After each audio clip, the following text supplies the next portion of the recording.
What's up, everybody? Welcome to our Dynasty Sells video. Today, Tom and I are going to be going over 3 players each that we feel like you should sell before this upcoming season because not that we think they're bust, but we think their value will take a little bit of a drop, will take a hit. So without further ado, Tom, let's just jump right in and you start with your first player that you believe is a Dynasty sell. All right, so like you just alluded to, we are not saying these players are bad at football whatsoever. I'm swinging for the fences a little bit with my sells. I like to sell high on some guys. So my first guy is Chase Claypool, and Robby is immediately upset. Last year he was the wide receiver 25. However, you have Deontay Johnson, who I feel like is a better wide receiver, coming in at wide receiver 21. Juju came back. He's wide receiver 26. He has by far the worst catch rate between the three, coming in at 56.9%. He gets the least amount of targets per game, only 6.1. Deontay is going to be your target monster in PPR formats. That's who you want. 9.6. Juju's coming in at 8. I know Juju's probably going to leave after next year, so that's a little bit of a debate. But again, that opens it up for somebody like Robby to be like, okay, Juju's leaving next year. Claypool's going to step up. He was uber efficient last year, 14.1 yards per reception, and he had a 6.8 TD rate per reception, which is absolutely insane. Every 6.8 balls that he caught went for a touchdown. DK was at 12.9% for reference. We have a declining arm in Ben Roethlisberger. He had 5 touchdowns in 2 games, 3 of which were against my Philadelphia Eagles. 1 was rushing, so he had 4 total, and he had only 4 in the remaining 14 games. So they're bringing in Najee Harris. 4 out of his 9 receiving touchdowns were from 11 yards and in. I think Najee's going to cut into that. He's still got a ton of people out there that love him. His trade value is very good. It's still high. So you know what? I'm just going to say sell high on Chase Claypool. I would sell him to Robby if I had him in a league we were in. And you know what? We would both probably be very happy. So, yeah, my first guy's Chase Claypool. I'm not screwed around. No, you are not. That is a hot name to start this out because he's one of the guys that I'm just really excited about. I definitely think he can take that next step. One thing you mentioned was his catch percentage. It was dismal at like 57% or something like that. And I think that can improve in his second season. You see that Jerry Jeudy had the same thing. Jalen Reagor. We see sometimes rookies don't have the best catch percentage. They're kind of learning the system. They're trying to figure things out at the NFL level. And so I do think that can take a step up. And then you also mentioned Big Ben's arm. He was recovering up from that elbow surgery. I think that's been a lot of talk this offseason was he wasn't at his complete self, and that offensive system was just about a lot of dink and dunk. So those 2 factors really limited Chase Claypool's upside of getting down the field and just getting deep shots as much as he can, and I think he will in the future years. And so I think with Matt Canada coming in at OC, I hope that they do that. So we're on different sides of the fence there with that player, but I do respect it because he is wide receiver 25. So basically going as a top 24 wide receiver 2 wide receiver. So I definitely think that is a name that you could move if you were not hot to trot on him. I will open things up, not as bold as you, but I'm going to go with Aaron Rodgers, who's quarterback 15 in DLF's ADP. So Aaron Rodgers is obviously in the news a lot right now. He thinks he might hold out, or people think he might hold out. But honestly, I think this whole situation resolves itself. We've heard Aaron Rodgers has had issues before. He's not happy with the organization. He wants something to change. And so if it does, which I think it does, he's right back in there, and I think people will keep him at this quarterback 15 range. And if it doesn't, he's probably going to another team, right? Broncos has been a rumored team. There's been a couple other teams as well. But here's my problem with Aaron Rodgers, though. Last season, he had a historic 9.2 TD percentage. Like, that was the highest since 2004, Peyton Manning's MVP season with the Colts. His yards per attempt was an entire yard higher than it's been since 2014. His sack percentage was at the lowest of his entire career. He rushed for 3 touchdowns, which he hadn't done ever in his career, or the most since 2016. So I think there's a lot of statistics that even if he does come back to this exact same offense, he's going to regress statistically. And then, we obviously have the holdout rumors. I think he comes back and plays before week 1. But there is obviously that little piece to add to why you would sell. And it's not like you're selling for where Tom Brady's at, where Big Ben's at, where some of these other quarterbacks who are 37, 38, and, Tom Brady's up there in his 40s.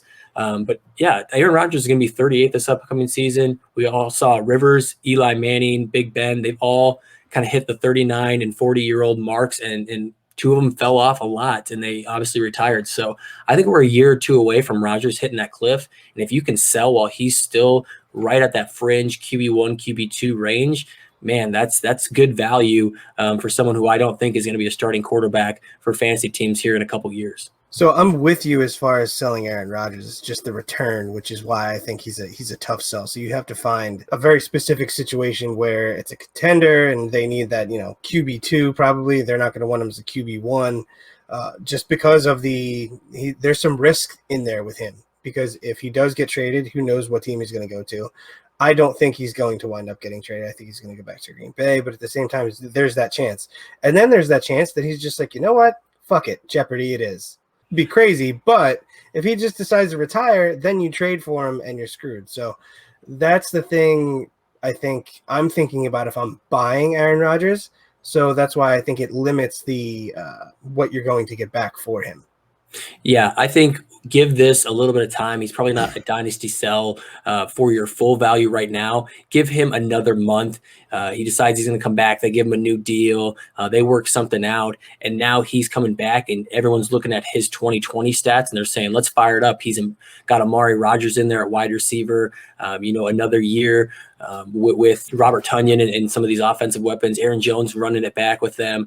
I think a lot of people will just be pumped up for his 2021 value that you can sell him to a contender, and you can get that low-end QB1, early QB2 value in return. I'm going to go on to my second sell. We're going to go with Deebo Samuel out here, wide receiver San Francisco, the wide receiver 2 in San Francisco, and the third weapon out there. So he only has averaged 4 targets a game through 2 seasons, and that is just not promising. I feel like he's just a poor man's Curtis Samuel. His yards per reception fell to 11.8 from 14.1 in his rookie season.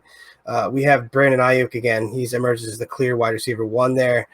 Trey Lance, we're going to have a rookie QB that's going to drive his value down further if he gets in there. If not, it's Jimmy G. If he plays, if Lance plays early, Deebo's, I think he's just going to the tank. I think Brandon Ayuk is going to be more insulated because of how he finished last season with his value. He only played 3 games with Jimmy G last year as far as Deebo. He averaged 6.3 targets, 4.3 receptions, and 50 yards a game. Only 1 receiving touchdowns. That's not great, Bob. So the best game of his career by far was week 11 against the Rams last year.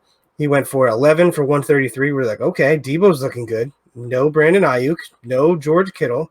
They were both out that week. So somebody out there in your league likes him.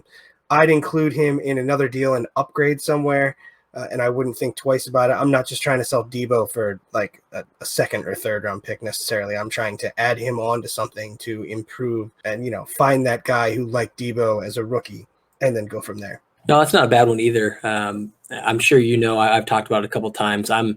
I'm not the highest on kind of that trio of guys with Kittle, Ayuk, and Deebo just for that reason where they're not a high-powered passing offense, and those are 3 big names that haven't all really succeeded when they're all on the field together. So with Deebo being the lowest of those 3, he's obviously the easiest to attain or the cheapest value, but he's somebody that could absolutely fall off a cliff if he's the least involved of the 3 as well. So for my second guy, I will bring to the table Myles Gaskin, running back 25 in DLF ADP.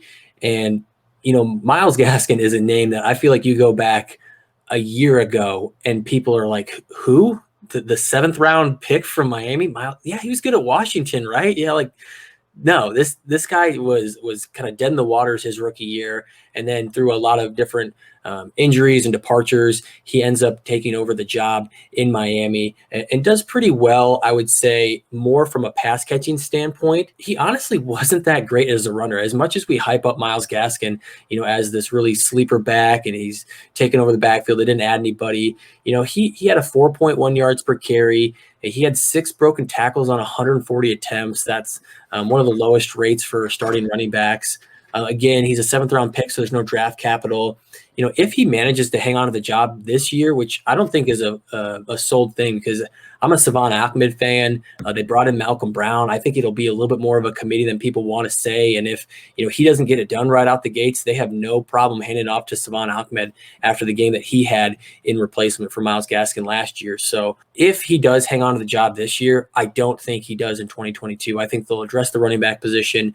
They were dead last 2 years ago in rushing. They were 22nd this past year. So they've got to make a move to help Tua and that offense out with that running game. And I just don't think Myles Gaskin is it. I don't trust that talent, even though he has the opportunity. I think it's going to be short-lived. So for my last name, I'm going to spice it up a bit. I'm going to go with DLF's tight end 7 with Noah Fant. Robby is, he's a Noah Fant fan, so he hates me. It's fine. He hates me anyway. What are you doing? Chase Claypool was one thing, but Noah Fant, that's enough. You're cut off. Listen, this has nothing to do with his talent at all, and everything to do with what's around him. So you have Cortland Sutton returning, who almost assures me that Noah Fant's not going to sniff 93 targets this year with Cortland Sutton coming back. Jerry Jeudy is looking really good. Apparently, he's getting the most targets out there with Teddy Bridgewater. And then we have to talk about, Hamler is actually going to steal some more.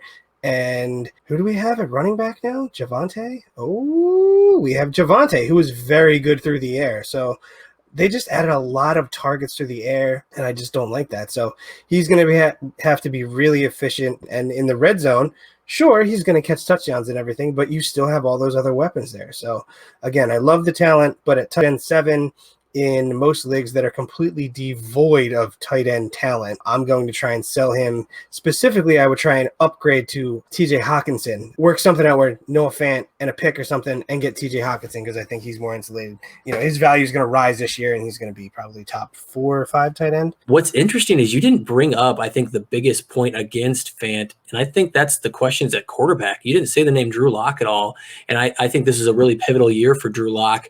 I'm not on the side that says he's going to be out and Teddy Bridgewater's taking over. I think he has a chance to succeed with all of these weapons in his third year, kind of second year as a starter, honestly. He only had 13 games this last year and 5 his rookie year. So really just has one full season under his belt. So I don't think the book's written on him yet. I think he can succeed. And that offense, you think they're kind of play a good defense, run the ball a lot, but they did throw 550, I think it was 556 times last year, which isn't amazing. It's not like the 600 times like that Dallas was trending on, Falcons and some of these other teams, but it's right there middle of the pack. It's not on the lower end like a Minnesota Vikings team. So I do think they throw enough where Fant can get close to those targets, especially if you add in the 17th game, right? He'll probably hit that, but on a per game basis is probably what you're saying, that he won't see those targets. So I think I'm also he'll be not, again, I want to go back to saying I'm not saying he's bad at football and he's going to be bad at fantasy. I'm just saying I think it's a good time to sell Noah Fant. That's all it is. And if I was going to sell him, I would try and upgrade at the tight end position. I think kind of like Chase Claypool, man. I'm on the opposite side where I'll take that trade with you. I will bring my third player to the table here and round this out. Here's my hot one. It's Michael Thomas, wide receiver 13. So one of the higher names on this list, higher ranked names in ADP right now. And here's the thing. Michael Thomas is a volume receiver. He just is. In his first 4 seasons, he averaged 9.5 targets a game.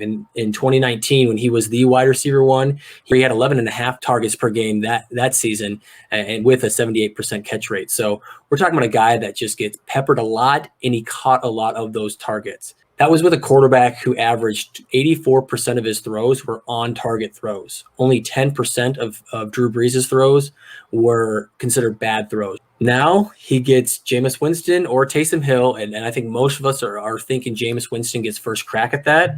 And so Jameis Winston, as we know, not as accurate as Drew Brees, but it's even more than that. He's way less accurate than Drew Brees, like insanely less accurate, right? He's not quite as accurate as Drew Brees. I'm just sugarcoating. He may have thrown 78 interceptions in a year. Right? He had 69.9% of his throws were on target. So we're dropping over 10% of throws are on target. And get this, here's the one that really boggles my mind. 20.6% of his throws were considered bad throws. And that's double of what Drew Brees has. So now we have less efficiency at the quarterback position for a volume-based receiver, right? Now, next is Drew Brees was more of a short field thrower. Jameis is obviously opposite. He's a guy that slings the ball down the field. He throws it down the field early and often, as we saw in his Tampa Bay days. Michael Thomas might be that only guy in town, but even though he is, the Saints don't have a large volume of throwing the ball in the 2020 season. They were actually 25th in pass attempts with only 33 per game. Even when Drew Brees started, you take just the games Drew Brees was at the helm, they still ranked outside the top 20. They only threw it 34.5 times a game. So I think there's a big chance that you go from their 2019 season where Michael Thomas was a wide receiver one, they're throwing it 36 times per game, to what they're doing now. They've kind of evolved that offensive system, especially with Drew Brees out. I just think the efficiency is going to be lower. The passing volume is going to be lower. And wide receiver 13 is just way too generous for this guy. I think it's time to move him before it's too late. He's not old yet. He's 28. So I'm not saying move him because of age, but move him because he's going to drop in value. And then you get the age factor in next year. He's going to plummet quite quickly. So I'm with you on the sell thing, but with the Jameis thing, we're talking about a quarterback who helped Mike Evans sustain stud year after stud year, not necessarily by being the most efficient quarterback, but just by peppering him. 2015, 148 targets, 173 in 2016, 136 in 2017, 139 in 2018. Went over 1,000 yards every single year of his career. So that's what he can wind up doing if he locks in on somebody. So just kind of keep that in mind. Yeah, I mean, I get the only show in town argument. It's kind of like Allen Robinson with Chicago, where he's overcome that. No matter that he's the only wide receiver there, bad quarterback play, he's overcome it.